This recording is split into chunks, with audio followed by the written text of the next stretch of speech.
एक समय की बात है, एक राजा रहता था जो कि यह देखना चाहता था कि क्या मेरे भी राज्य में आलसी लोग रहते हैं या फिर नहीं। इसके लिए उस राजा ने अपने सैनिकों को कहकर रात के समय में गांव के बीच रास्ते में एक सामान्य आकार का पत्थर रखवा दिया। उसके बाद वह राजा छुपकर यह देखने लगा कि क्या कोई व्यक्ति जरा ही हिम्मत करके उस पत्थर को हटाता है या फिर नहीं। राजा वहां बहुत समय से खड़ा था और देखता रहा, लेकिन किसी ने भी उस पत्थर को हटाने की कोशिश नहीं किया। उस राज्य के कुछ सबसे धनी व्यापारी और दरबारी भी उस पत्थर के पास से होकर गुजरे, लेकिन उन्होंने भी उस पत्थर को बीच रास्ते से हटाने की कोशिश नहीं किया। कुछ आने जाने वाले लोग राजा को ही दोषी ठहरा रहे थे कि राजा कितना लापरवाह है, राज्य की सफाई का ध्यान नहीं रखता है।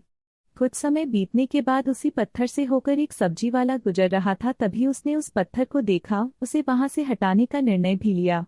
पत्थर हटाते समय उसे पत्थर के नीचे एक पोटली मिलता है जिसमें कई सारे सोने के सिक्के होते हैं और राजा द्वारा लिखा गया एक पर्ची होता है जिसमें यह लिखा हुआ था कि यह पोटली उसके लिए है जो इस पत्थर को रास्ते से हटाएगा।